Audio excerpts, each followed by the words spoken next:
The outpost at Vostok 13 did not appear on any official maps. It stretched along the frozen edge of the Evenka lands, several wooden barracks, a low communications tower, a diesel generator shack, and a geology tent half buried by last week's snowstorm. The winds here carried a strange heaviness, as if pushing from all directions at once, and the forest pressed close, colder and darker than the mountains beyond it. The calendar said 1974, but time in the taiga always felt older. Viktor Semyonovich Volkov arrived at the station 2 years prior and still hadn't grown used to the air. It tasted metallic, different from the air of Sverdlovsk where he grew up. Some of the younger geologists joked about magnetized winds, while the older workers avoided talking about it at all. But Viktor, with his quiet, methodical habits, simply noted the sensation in his field journal and never mentioned it aloud. He lived in Barrack 3, the coldest of the buildings. The iron stove inside clicked at night, expanding and contracting, sounding almost like footsteps pacing the walls.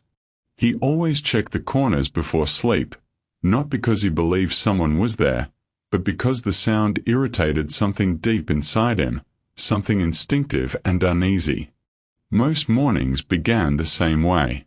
He stepped outside into silence, the kind so thick it muffled even the tower cables that usually whined in the wind. The forest watched him. Frost clung to every branch like a thin white fur.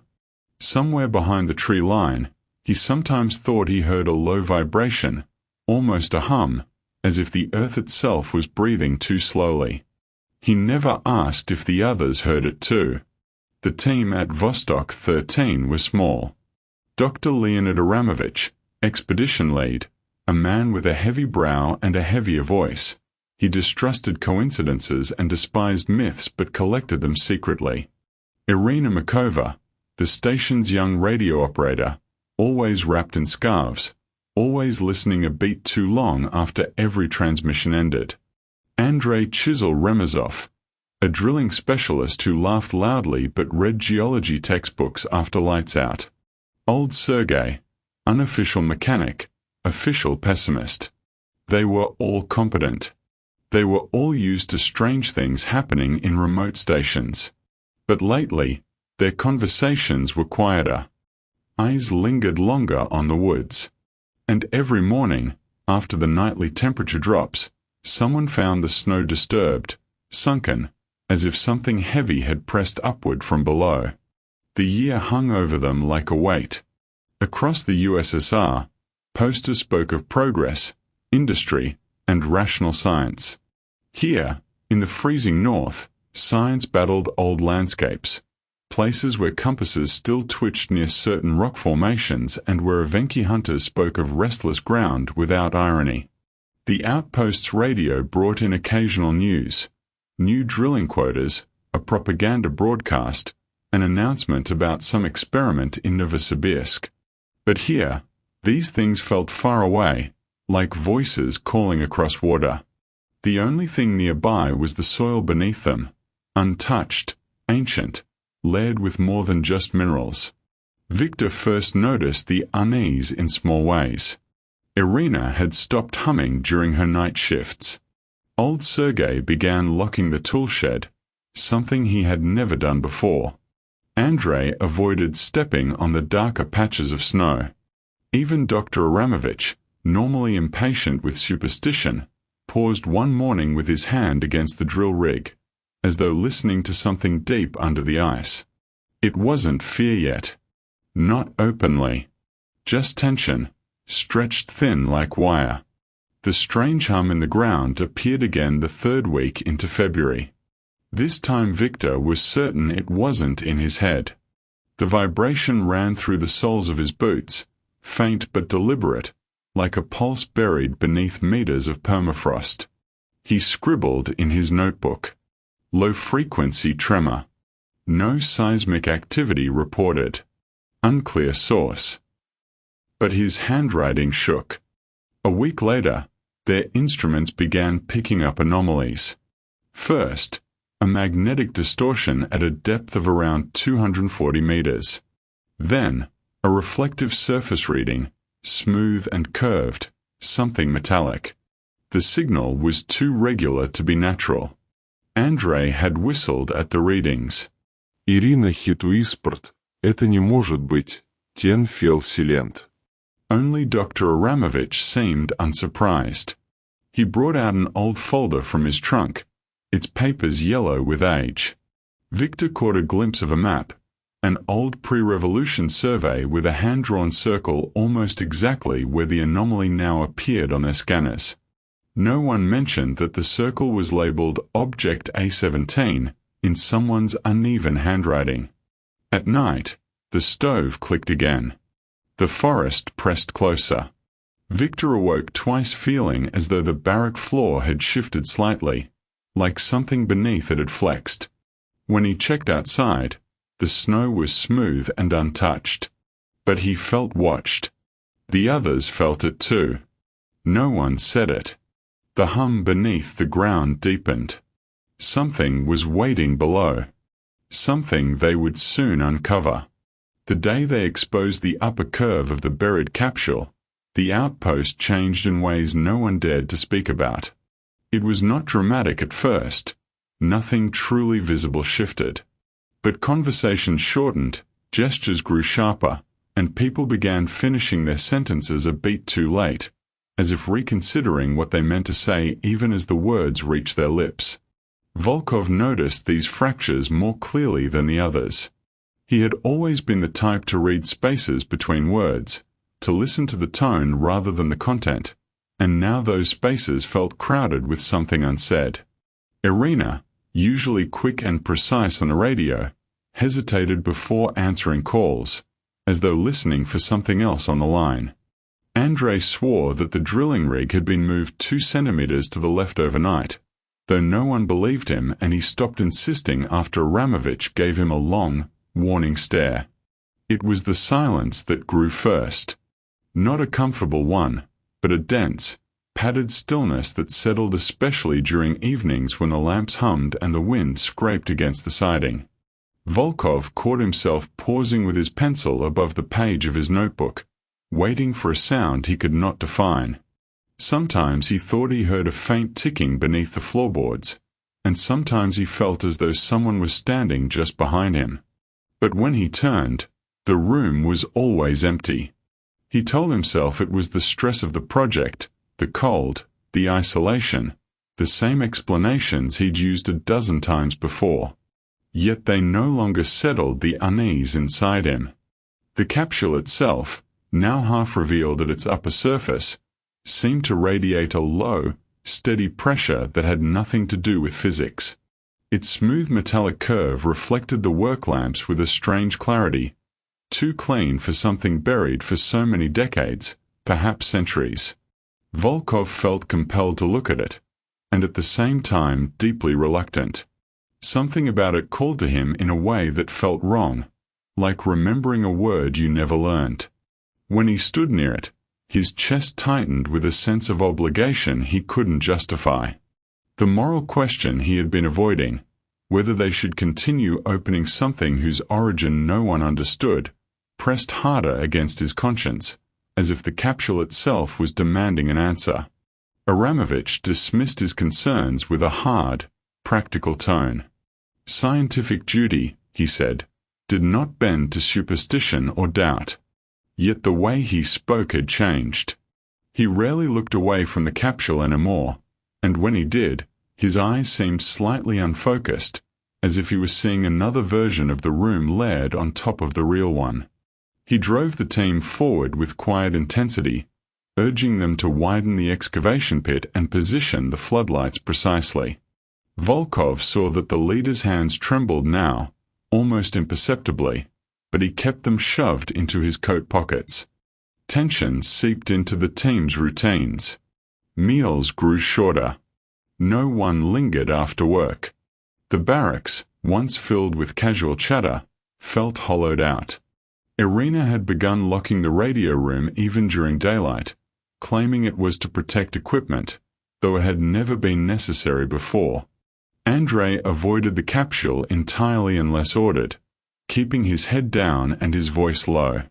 Old Sergei muttered to himself at night, shifting tools from one crate to another without a clear pattern. Something was pulling them inward and pushing them apart at the same time, as if each person felt a different version of the same weight. Volkov found himself standing by the excavation pit after dusk, unable to explain why he had wandered there alone. The air around the capsule felt denser, as though it pressed against his skin. He tried to imagine what could be inside: machinery, a body, nothing at all, but every possibility carried its own quiet threat. The more he thought, the more he sensed that the true danger was not the object but the way it reshaped their minds. Even now he could hear Aramovich's voice from earlier, urging determination, insisting that knowledge justified risk. But what risk? And for whom? Volkov realized he had no clear answer, only a growing fear that the capsule's presence was eroding their judgment piece by piece. That night, as he lay awake listening to the stove's brittle clicks, he replayed the day's events in his mind: the unfinished conversations, the lingering glances, the way Irina had rubbed her temples as though warding off a headache that wouldn't fade. He wondered if they all felt the same pressure or if he alone was slipping into some private madness. But the thought that frightened him most was the possibility that the capsule was not passive. It felt instead like a silent observer, waiting, calculating something no one understood. By morning, the atmosphere in the outpost had thickened even further, as though the ground itself was holding its breath. And Volkov, more than anyone, sensed that whatever had begun would not stop simply because they wished it to. The storm that settled over the outpost in the following days felt less like weather and more like a slow tightening of the world. Snow arrived in irregular bursts, sometimes drifting harmlessly across the yard, other times slamming against the windows with a force that made the glass tremble. The sky stayed a dull, bruised color, though it was difficult to tell where daytime ended and evening began. Night stretched longer, the lamps burning later, their halos of light shrinking as if the darkness pressed back against them. Corridors that once felt merely utilitarian now seemed hollow, their concrete walls carrying echoes that never quite aligned with the footsteps that caused them. Doors stuck more often. Floors creaked where they had never creaked before. It was as though the architecture itself was aging rapidly, collapsing inward under a weight no one could name. Volkov moved through the station with growing unease, sensing that the team had begun creating private histories to explain what was happening. None of these explanations matched. Aramovich insisted the tremors some claimed to feel were simply shifts in the permafrost. Irina said she had intercepted faint, distorted signals on the radio that sounded like coded transmissions, though the tapes she tried to play back were blank. Andrei believed the capsule was a kind of military relic, perhaps a weapon discarded decades ago, though he could never quite articulate who would have placed it so deep underground. Each person clung to their version of the truth as though it might shield them from doubt, yet none of the stories survived scrutiny, and each conversation left Volkov more uncertain than before. Fragmentary accounts began to surface in subtler ways too. A few pages torn from someone's notebook appeared in the common room one morning, left carelessly, or intentionally, on the table. The handwriting was hurried, the lines slanted as if written by a person rushing to outrun a thought. The sound is not sound. It feels like a pulse behind the walls. No one else hears it. Or they hear it and pretend they don't. Another note, scribbled in a different hand, spoke of a dream in which the capsule was no longer buried but standing upright in the yard like a monument, its smooth surface trembling with breath. When Volkov showed the pages to Aramovich, the leader dismissed them as stress symptoms and threw them into the stove before anyone else could read them. The routines of the outpost began to unravel with quiet inevitability. Breakfasts grew sporadic, skipped entirely when the storm was at its worst. The generator hummed with an irregular rhythm, flickering the lights in brief spasms that left everyone blinking in confusion. Tools went missing and reappeared in strange places, sometimes arranged in patterns that made no functional sense. A row of wrenches laid out neatly in ascending size along the frozen edge of the excavation pit. A notebook placed open on the floor of the shower room, pages soaked and illegible.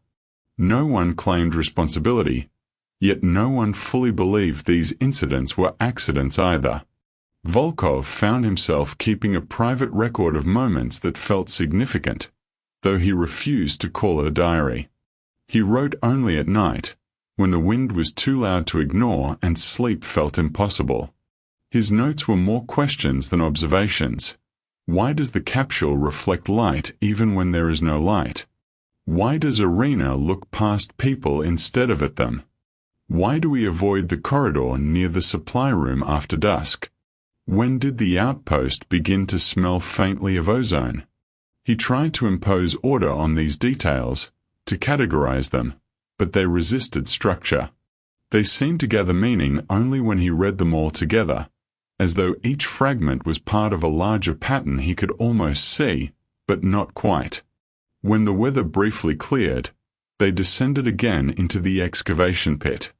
The capsule was fully exposed now, a smooth cylinder embedded in frozen soil, gleaming with the cold clarity of polished metal. The vibration, if it could be called that, felt stronger. Not something one heard, but something sensed in the spaces between breaths. Irina paused beside it, her gloved hand hovering an inch from the surface, her face drawn with an expression Volkov did not understand. She whispered something he couldn't catch, and when he asked her to repeat it, she blinked as though waking from sleep and claimed she had said nothing at all.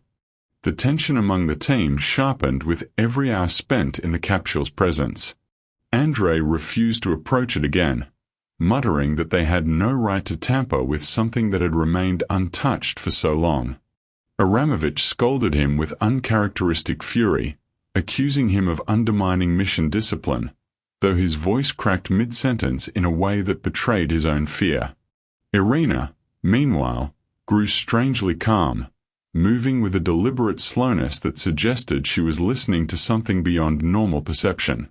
Even old Sergei, once so steady, seemed to drift through the station in a fog, pausing in doorways as though disoriented by the simple fact of being indoors. At night, Volkov sometimes imagined he could feel the outpost settling, not from the cold or shifting ice but from a deeper force, something pushing outward through the earth itself. It felt as though the capsule had begun to broadcast a presence, faint but undeniable, spreading through walls, wiring, machinery, even their bodies.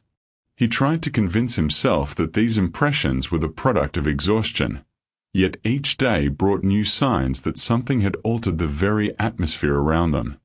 The storm, the silence, the strange notes, the contradictions in memory, they all fit together like incomplete pages torn from the same hidden report.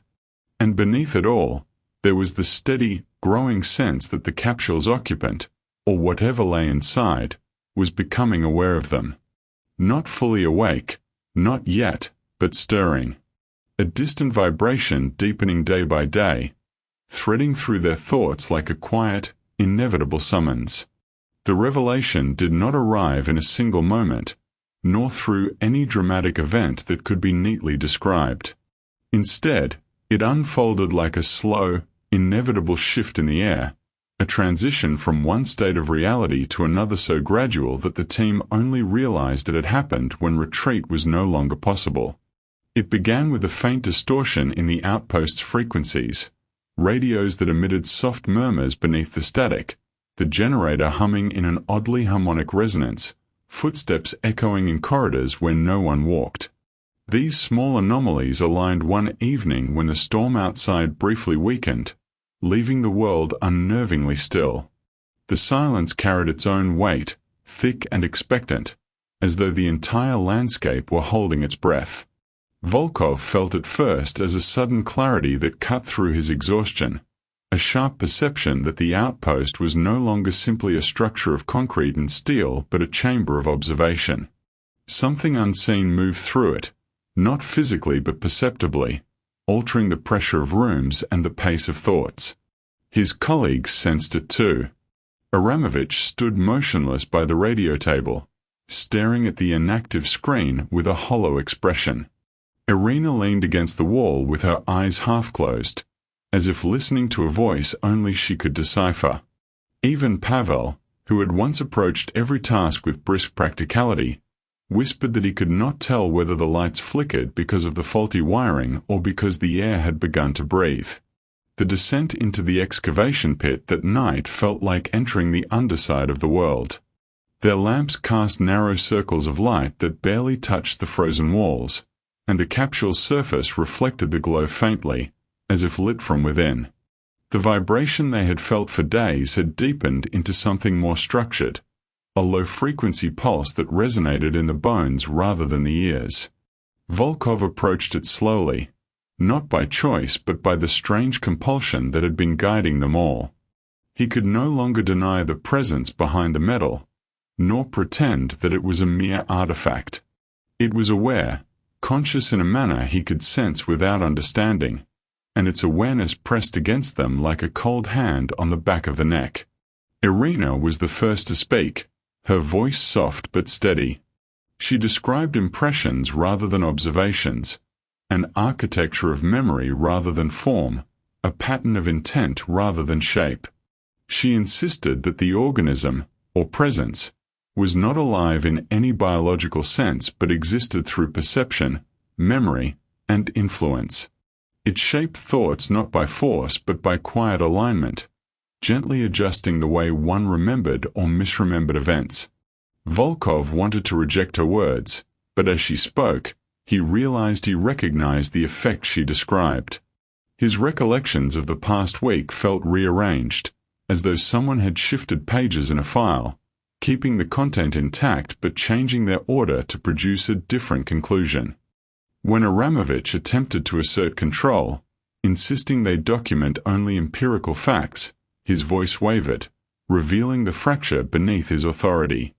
The system he represented, the rigid expectation to report, classify, and obey, offered no guidelines for a discovery that existed partly in the physical world and partly in the interior of human thought.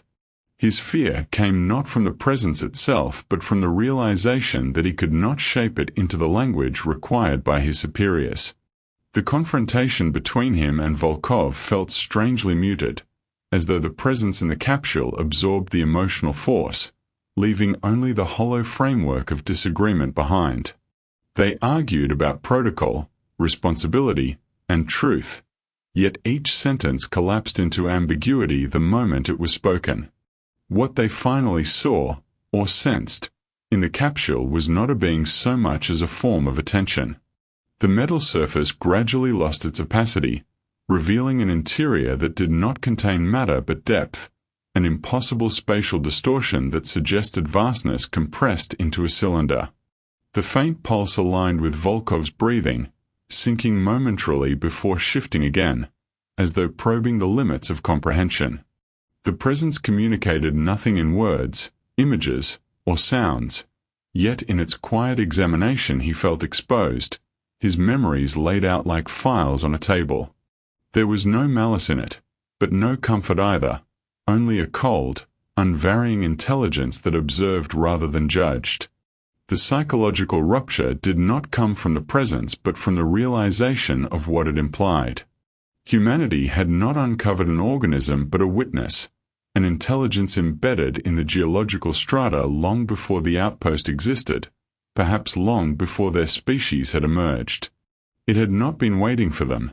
It had simply been dormant, preserved in the deep layers of the earth, indifferent to time.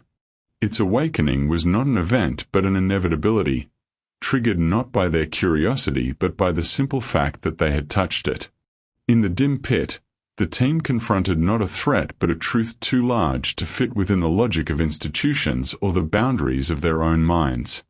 Volkov felt something in him give way, not breaking, but yielding, a quiet collapse of certainty. He understood then that to report the discovery would be to replicate its effect on a scale far beyond their outpost. Yet to conceal it risked another kind of catastrophe, one born from silence rather than revelation. The moral question that had shadowed him for days crystallized into a stark dilemma with no resolution that would preserve them intact. And through that dawning realization, the presence within the capsule simply observed, patient and inscrutable, as though accustomed to watching civilization struggle against truths they were never meant to hold. In the days that followed, time inside the outpost seemed to stretch thin, as if the clocks themselves hesitated to move forward. The storm eventually passed, but its absence did not bring relief. The silence it left behind settled over the facility like a residue, clinging to the walls, to clothing, to breath itself. The team continued their routines in muted motions, moving through corridors with lowered eyes, as though any sudden noise might disturb the fragile balance holding their world together. No one spoke of the presence in the capsule. No one needed to. It lingered in every pause, every unfinished sentence, every careful step taken in the dimly lit passageways. Volkov found himself waking earlier each morning, drawn not by duty but by a sense of unspoken responsibility. He walked through the outpost before others rose, noting the subtle changes that had begun to shape their lives. Pavel no longer hummed to himself while checking the gauges. Instead, he worked in absolute silence, his hands trembling whenever he passed the entrance to the excavation pit. Irina kept a small notebook with her at all times, writing in it with precise, controlled strokes, though whenever Volkov asked what she was recording, she responded with a faint, unreadable smile and closed the cover without explanation. Aramovich retreated almost entirely into his office, surrounded by files he no longer seemed capable of interpreting, staring at reports as though they contained a language he had forgotten how to read. The disappearances were never openly acknowledged. The first occurred 2 days after the revelation, though no one could later agree on the exact moment they realized someone was missing. A bed left unmade, tools untouched, a coat still hanging on its hook. At breakfast, no one dared to count how many sat at the table. By evening, the absence had already become a kind of unspoken fact, absorbed into the rhythm of the outpost like another shift in weather. The second disappearance happened at night, accompanied only by a faint hum that briefly drifted through the vents and faded before anyone could trace its origin. The remaining team members exchanged quiet, resigned glances, but no one suggested sounding an alarm or organizing a search. It was as though the place itself had begun to erase them with the same slow inevitability the presence had demonstrated from the beginning. Volkov attempted to record the events, but each entry felt incomplete, as though the truth resisted being fixed in words. His notes grew fragmented, littered with half-finished sentences and hesitant observations. Sometimes he wrote phrases that did not feel like his own, subtle shifts in tone that made him question whether he was documenting or being influenced. In one entry, dated but left unsigned, he found a line he did not remember writing. "It does not harm us. It only takes back what we awakened." He stared at the sentence for a long time, feeling both the weight of its meaning and the chill of uncertainty surrounding its authorship. A week after the second disappearance, a sealed envelope arrived through the outpost's internal mail system, an impossibility, since no flights had come in, and no one admitted to delivering it. Inside was a short, typed memo bearing no signature. "Cease excavation. Secure site. Await further instruction." The words felt hollow, disconnected from the reality pressing in on them. Volkov placed the memo on the table and watched the others read it in silence. No one questioned the order. No one could imagine what securing the site even meant anymore. The presence did not respond to barriers or procedures. It moved where it wished, not physically but perceptually, slipping through thought itself. As the days continued to unravel, the outpost began to feel less like a workplace and more like a memory of one. Rooms once filled with noise and discussion were now quiet, containing only the faint echo of past activity. Some nights, Volkov heard footsteps in the corridors, slow, deliberate, unmistakably human. But whenever he stepped outside his room, he found only empty hallways stretching into dimness. The capsule remained in its place deep underground, untouched yet never dormant, as though its awareness pulsed quietly beneath their feet. Irina disappeared next. Her notebook, left on her desk, contained its final entry, a simple diagram resembling a spiral descending into darkness. There were no words, no explanation, only the shape, drawn with careful precision. Volkov traced the lines with his finger, feeling an odd familiarity in its design, as though he had seen it before, not with his eyes, but somewhere deeper. Eventually, the silence became too dense to ignore. The outpost felt abandoned even when occupied, and Volkov understood that whatever remained to be done no longer involved research or reports.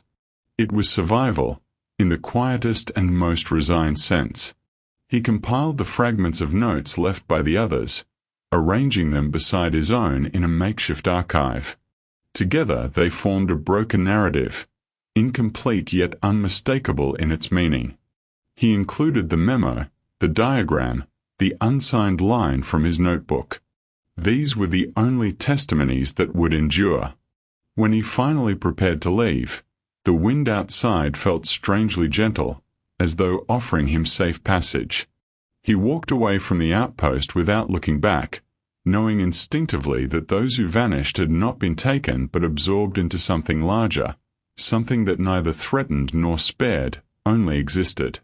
And as he crossed the frozen expanse, he felt the faint echo of the presence lingering at the edges of perception, not following him, but watching with the same cold, patient interest it had shown since the moment they unsealed the capsule.